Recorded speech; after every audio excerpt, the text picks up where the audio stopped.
Buen día, mi nombre es Juliana Marcela Alfaro Aponte. El día de hoy, junto con mis compañeras Isleni Farfán y Karina Echenique, les vamos a hablar acerca de la financiación del gasto público y todo lo que contrae en el tema de la salud. Bueno, primero que todo, pues vamos a hablar acerca de la financiación del gasto público, como se los mencioné anteriormente. Primero quiero que conozcan acerca de qué es el gasto público, la importancia que este tiene y acerca de las fuentes clásicas de financiación, ¿no?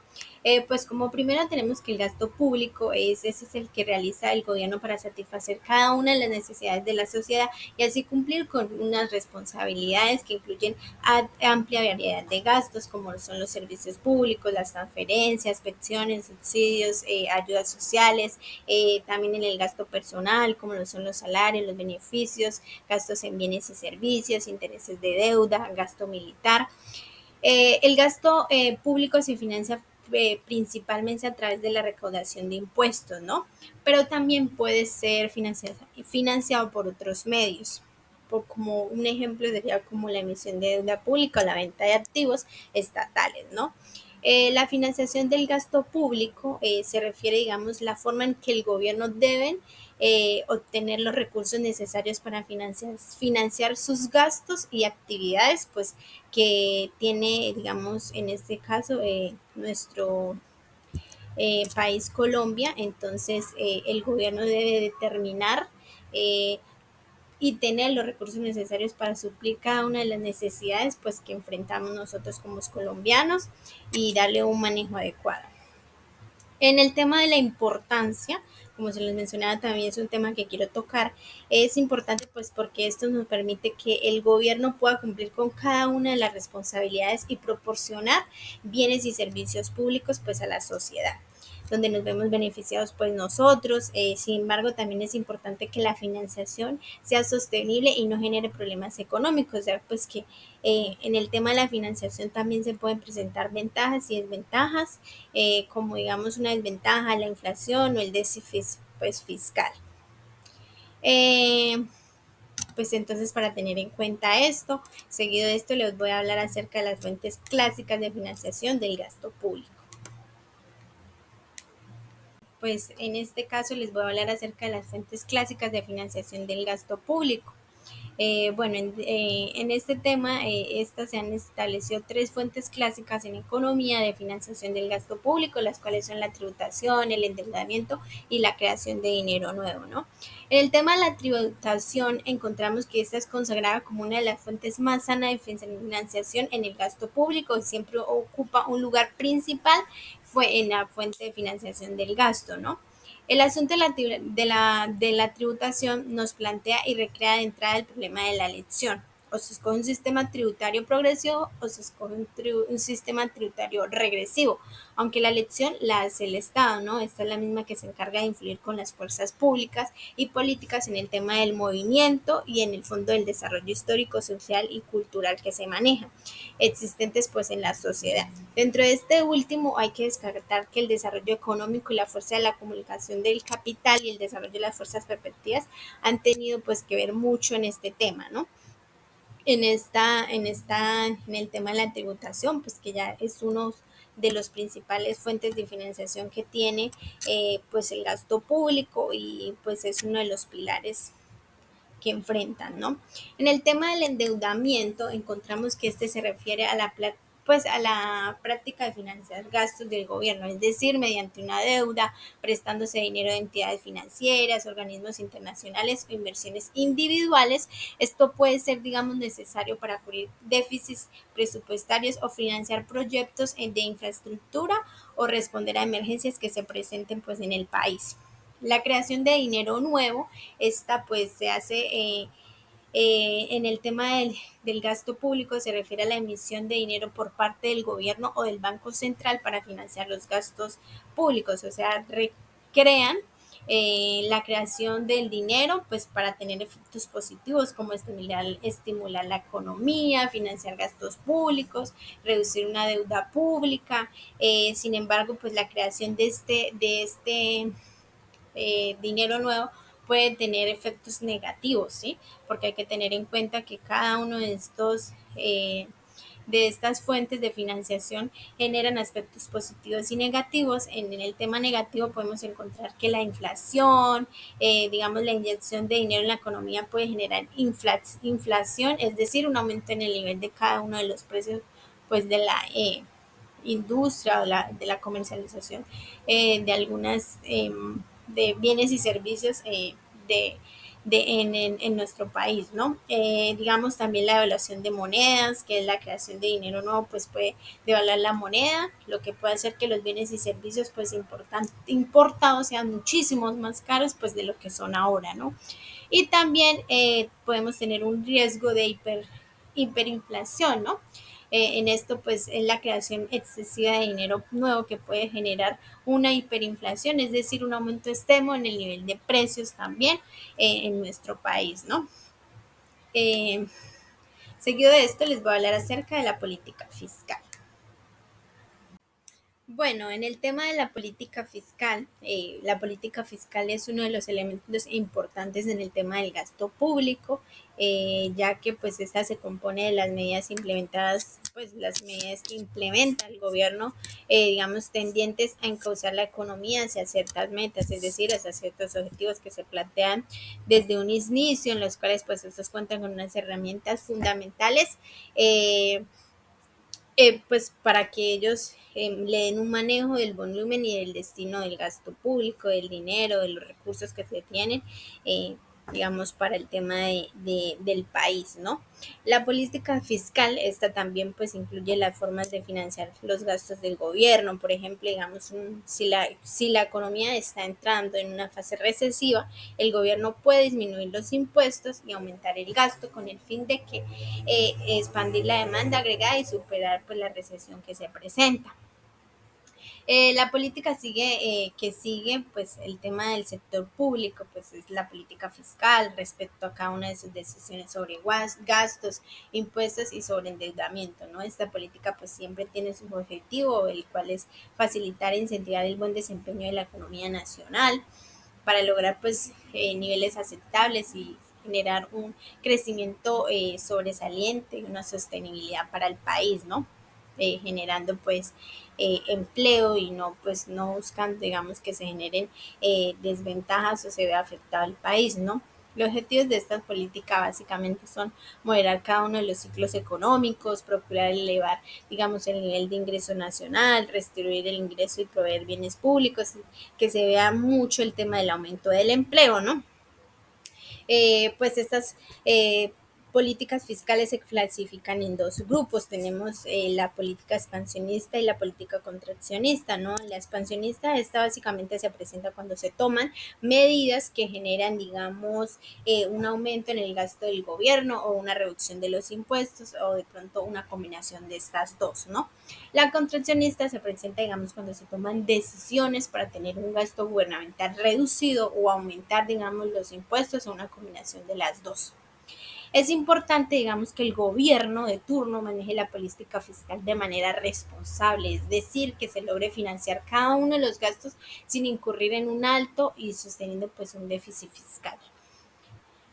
Eh, Hay que tener en cuenta que cada una pues de estas actividades o cada una de las cosas que generen en la política fiscal son de suma importancia para el gasto público, ya pues que la política se hace básicamente para que los entes gubernamentales manejen cada uno de los recursos que se asignan en el país con el fin de que se vea reflejados, generando empleo, generando beneficios para pues que busquen y que ayuden a tener un país sostenible, ¿no? Nacional y el presupuesto territorial son herramientas claves para la administración pública. Tenemos el presupuesto nacional, que es el plan financiero que el gobierno central establece cada año para gestionar los recursos del país, que incluye ingresos como impuestos y gastos como la educación, la salud, la seguridad, vivienda y otros servicios. Eso garantiza que los recursos se distribuyan de manera adecuada para la calidad de vida de la población y mantener el funcionamiento del Estado. Por otro lado, tenemos el presupuesto territorial. Se refiere a los recursos que se asignan a las regiones o municipios. Estos permiten que las autoridades locales, como son los gobernadores y los alcaldes, gestionen los recursos según las necesidades específicas de cada municipio y de cada departamento, como infraestructura, desarrollo económico y servicios sociales. Esto es importante porque asegura que las decisiones locales estén alineadas con las necesidades de la población. Ambos presupuestos son importantes porque permiten planificar y distribuir los recursos de manera eficiente, asegurando que un país funcione de la mejor manera y equilibradamente.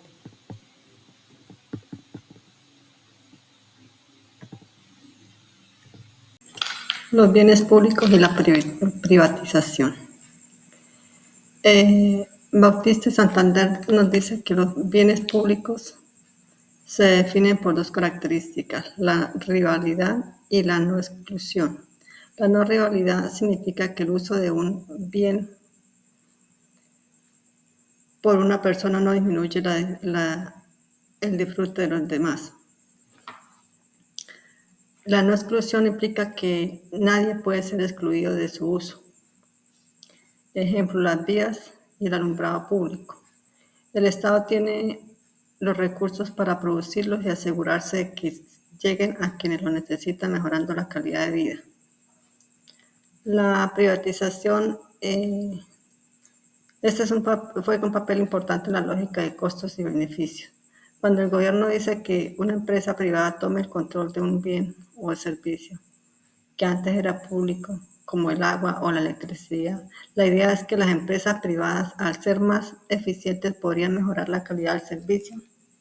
Sin embargo, esto puede generar externalidades. ¿Qué son las externalidades? Son los efectos positivos o negativos que una actividad económica produce en terceros. Esto cuando una acción de una persona afecta al bienestar de otra. Estas están presentes en los bienes públicos donde el beneficio no se puede dividir fácilmente y afecta a varias personas al mismo tiempo.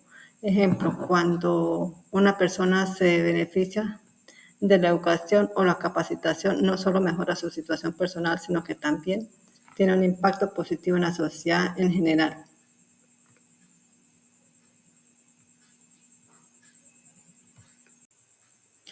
La seguridad social en Colombia. Este es un sistema diseñado para proteger a los ciudadanos en diversas situaciones que puedan afectar su bienestar, como la vejez, la enfermedad, los accidentes laborales y el desempleo. Esta está dividida en tres componentes principales. La pensión. A través del Sistema General de Pensiones, los trabajadores cotizan durante su vida laboral para recibir una pensión al jubilarse o en caso de invalidez. Hay dos opciones: del régimen de prima media, gestionado por Compensiones, donde el Estado garantiza las pensiones, y el régimen de ahorro individual con solidaridad, gestionado por fondos privados, donde las pensiones dependen del ahorro acumulado de cada quien. La salud. Esta es garantizada al acceso a servicios médicos, tanto preventivos como curativos, a través del Sistema General de Seguridad Social en Salud. Este sistema está dividido en dos regímenes, que son el contributivo y el subsidiado. El contributivo para quienes tienen empleo formal o ingresos fijos y pagan aportes mensuales. Y el subsidiado para personas de bajos recursos que no pueden pagar y son financiados por el Estado. Tercero, son los riesgos laborales. Esta protege a los trabajadores en caso de accidentes o enfermedades relacionadas con el trabajo, donde las empresas son las que deben afiliar a los empleados a un fondo de riesgos laborales que cubre gastos médicos y compensaciones.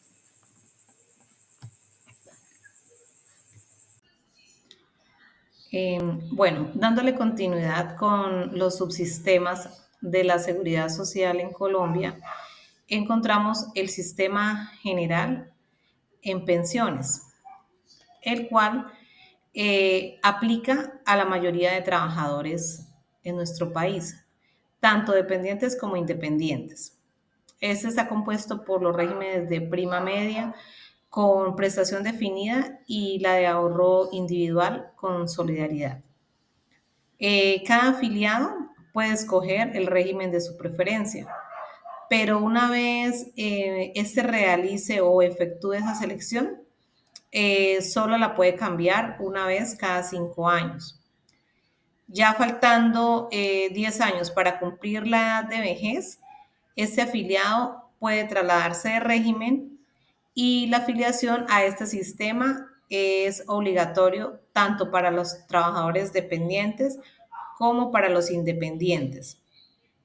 En cuanto al ingreso base de cotización, en el caso de los empleados dependientes, el salario recibido por el trabajador es un máximo de 25 salarios mínimos legales mensuales vigentes. Cuando el trabajador recibe un salario integral, el monto de la cotización, este se calcula sobre el 70% de este. Y en el caso de los trabajadores independientes, la cotización se realiza sobre el 40% de los ingresos mensuales, con un tope de 25 salarios mínimos legales vigentes. El total de la cotización la realiza el mismo trabajador, en este caso. Bueno, en estos dos regímenes, la tasa de cotización es la misma, que es del 16% del ingreso base de cotización, pagando un 25% por el empleador, el cual corresponde al 12%, y bueno, ese 25% para los trabajadores, que corresponden al 4%. Si el trabajador gana más de 4 salarios mínimos legales vigentes, se aumenta en 1% más esta cotización. Ya en el caso de las personas que reciben más de 16 salarios mínimos legales mensuales vigentes, existe una cotización adicional que va aumentando el 0,2% por salario mensual legal mensual vigente, hasta llegar a ese 1%, de tal manera que el total de la cotización pueda llegar al 18%. En el caso de los más altos del ingreso base de cotización, el cual no puede ser superior a 25 salarios mínimos legales mensuales vigentes, bueno, ya estos recursos adicionales tienen como destino el Fondo Nacional de Solidaridad Pensional. Por otra parte, en la Ley 797 de 2003, se amplió la obligación de afiliar y cotizar a todos los trabajadores independientes. También encontramos la pensión de invalidez, que es aquella prestación económica que se otorga cuando una persona, ya sea por enfermedad de origen común o profesional o por haber sufrido un accidente, ha tenido una pérdida por la capacidad laboral, la cual le impide llevar una vida social normal. El monto de la mesada puede estar entre el 45 y el 75% del ingreso base de liquidación, dependiendo del número de semanas cotizadas. En ningún caso, esta pensión puede ser menor a un salario mínimo legal mensual vigente. La constitución de reservas para la pensión de invalidez se financia con el 3%, destinado a financiar los gastos de administración y el seguro previsional. Esta pensión de origen laboral se encuentra regulada por la Ley 776 de 2002, la cual requiere que se haya perdido hasta el 50% o más de su capacidad laboral, ya sea por un accidente laboral o porque se adquiere una enfermedad de origen laboral que le ocasione una disminución superior al 50% de su capacidad laboral. Esta pensión es pagada por la aseguradora de riesgos laborales, a la que esté afiliado la persona o el trabajador. En la pensión por riesgos laborales no se exige un mínimo de semanas cotizadas, sino que el riesgo se asegura desde el trabajador que sea afiliado formalmente. Bueno, continuamos con el sistema de seguridad social en salud. Este está establecido por la Ley 100 de 1993, el cual incluye 4 subsistemas, los cuales son Sistema General de Pensiones, Sistema General en Salud, Sistema General de Riesgo y Servicios Complementarios. Bueno, este Sistema General de Salud en salud promueve la universalidad, solidaridad, igualdad, obligatoriedad, prevalencia de derechos, enfoque diferencial, equidad, calidad, eficiencia, participación social, progresividad y libre escogencia. En esta ley 100 se establecen 4 actores fundamentales conformados por el Ministerio de Salud y Protección Social, las entidades promotoras de salud, las que son las EPS, y las instituciones prestadoras de salud, IPS, y las personas. Ya en el Sistema General de Riesgos Profesionales, este se define como un grupo de entidades públicas y privadas encargadas de proteger los derechos de los trabajadores de los efectos que puede tener de las enfermedades de origen laboral o los accidentes que surjan, con atención al desarrollo de estas actividades laborales que tiene el trabajador. Este sistema busca básicamente mejorar las condiciones laborales de salud de los trabajadores.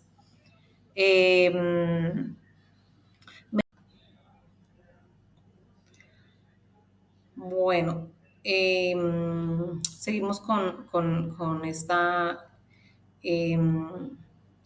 estructura que es la del sistema de seguridad social en salud.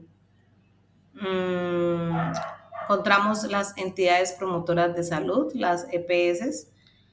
Bueno, estas EPS son los núcleos organizativos básicos del sistema de seguridad social en salud.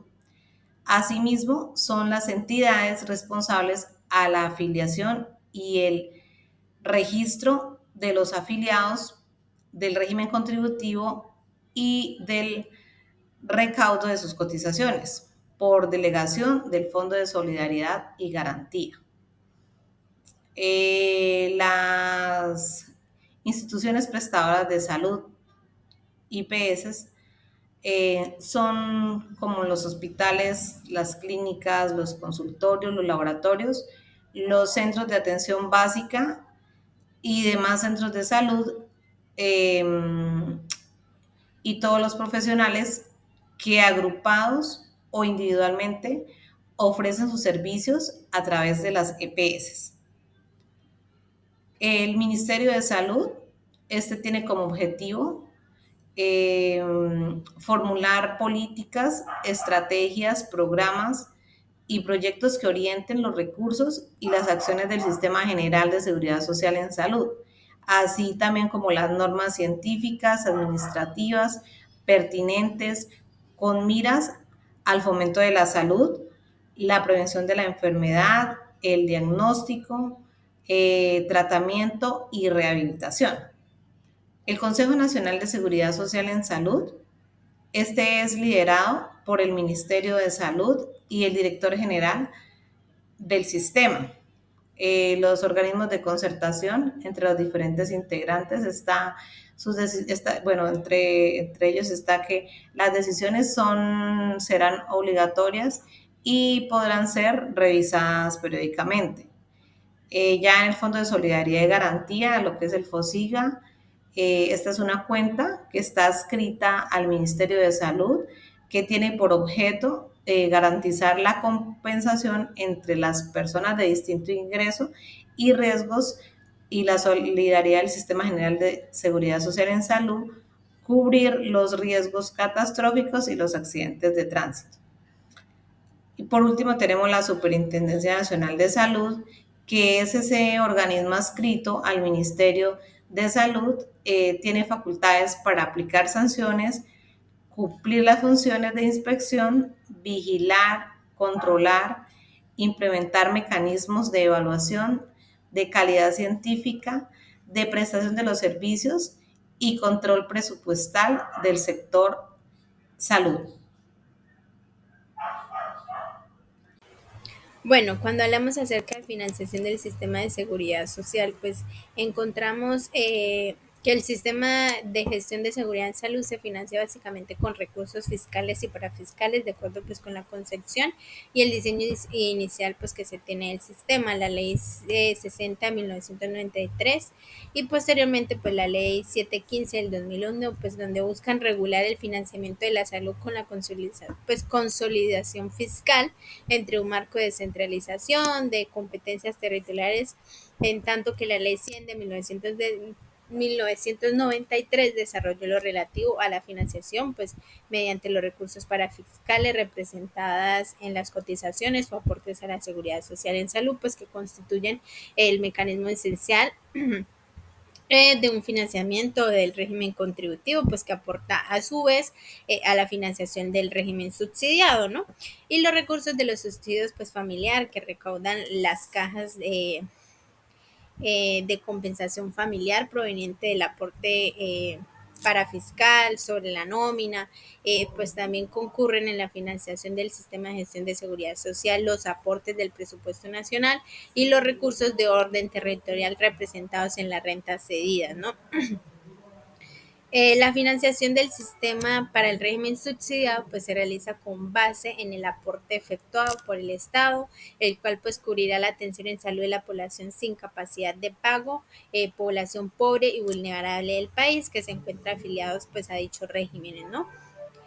Eh, el comportamiento pues del tema del régimen subsidiado pues depende en buena medida pues de la evolución de cada uno de los temas económicos y de los ingresos que provienen de los impuestos soportados bajo pues las transferencias y los aportes de los empleadores y trabajadores pues afiliados al régimen contributivo y gracias al mecanismo de solidaridad, ¿no?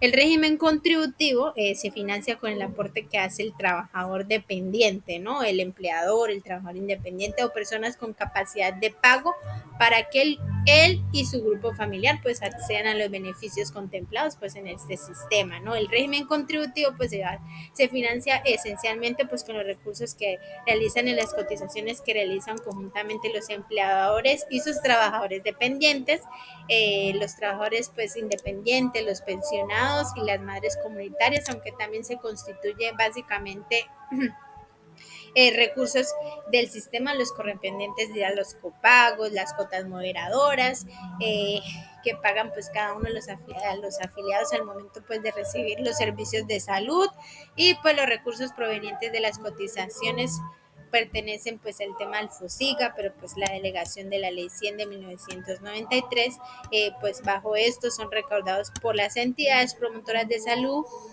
principalmente pues estos porcentajes de estos recursos hacen parte de la subcuenta de compensación, pues con dichos recursos se pagan a las CPS para que pues estas por el tema de pago de capitación de la UPC, lo cual pues es el cobre, el costo de los servicios incluidos en el plan obligatorio de salud, ¿no?